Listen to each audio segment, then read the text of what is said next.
Hey guys, it's Mr. Katz. This is just a quick video for Chapter 1.1. We didn't get to everything in class, so I wanted to make sure that you had all the vocabulary words. This is going to be just a really quick lesson. Please make sure you pause the video and write down what you need to write down to remember it. We did this in class, but remember, a reminder, a point, line, and plane are the only undefined terms of geometry. And if you look in the book, what really happens is when they try to describe what a point is, they use the word within the definition, and they're undefined for that reason, but they're also undefined because they're really no set measurement. You could draw a point like this. You could also draw a point like this. Some things to remember, though, when you do draw a point, you always want to label it with a capital letter. So that would be point A, and that's actually how you write it. You could write it as, in a sentence, as just, point A, but you could also just go like this, and we know that you're referring to point A. A line, same thing. It goes on forever in both directions. It's perfectly straight. And the way that we label lines is we write, if it's line AB, we use two capital letters and with the arrows on the end of it, and that signifies line AB.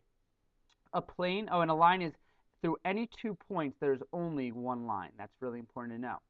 Now, through a plane, if you have three non-collinear points, which means, if A and B are on the same, if you could draw a line with A and B, and C would not be somewhere on that line, so here's C over here, through three non-collinear points, you could draw one plane that encompasses them, which means a flat surface that goes on forever in both directions. So obviously, you can't do that here, but it goes on forever that way. It goes on forever here. It doesn't have any width, and you name a plane two different ways. You can call a plane by the three letters, the three points that are there. So I could say this is plane ABC, or a lot of times when you have a plane, there will be a script letter off on the top right or top left, like there. And sometimes you could just refer to that as plane M. Next vocabulary that you have to make sure you understand. And again, please make sure you pause the video when you need to write everything down. So line, segment, ray, and angle. We talked a little bit about it in class, but just to remember that when I have a line segment, it obviously has two endpoints, so it ends. And the way that you're going to write segment, this is a point A and B.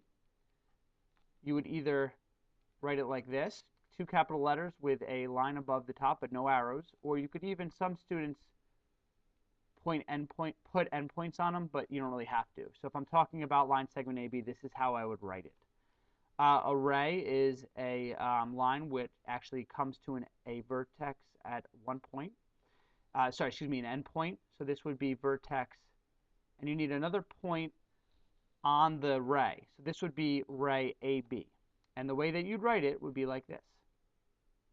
Notice that the arrow goes towards the B, because that's where the ray goes towards, the direction the ray goes. And the ends point A would be written first.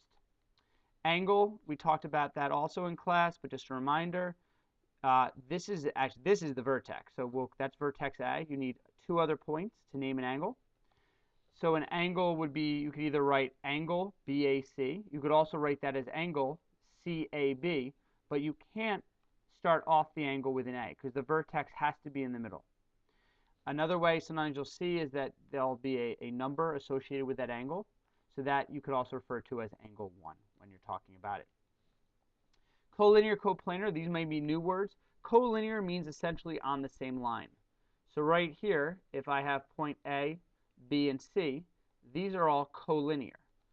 Point D is not collinear with A, B, and C. However, I can draw another line and ensure that C and D are now collinear.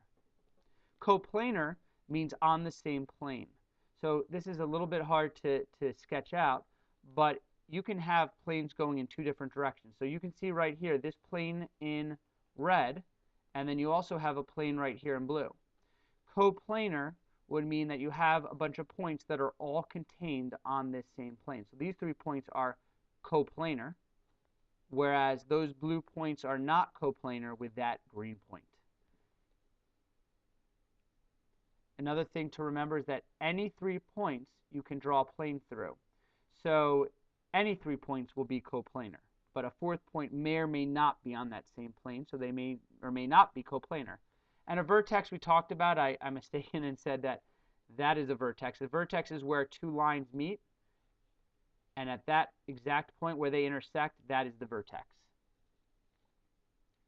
A couple things that just to remind you of, I want you to go ahead and pause the video and just make sure you're able, if you had these three objects right here, if you'd be able to name them with geometric symbols. So this one would be line segment AB, so you can write it like that. This would be, that looks like an L right there, so you would call this plane L. If you didn't know what that letter was, you'd have to name it by 3 points within the plane. And this is line XY. So I'm going to draw it just like the line segment, but with arrows on the end. And that's pretty much the only stuff that we missed in chapter 1.1. Please feel free to go back and watch the video again, but I wanted you to make sure you had this before you did the homework.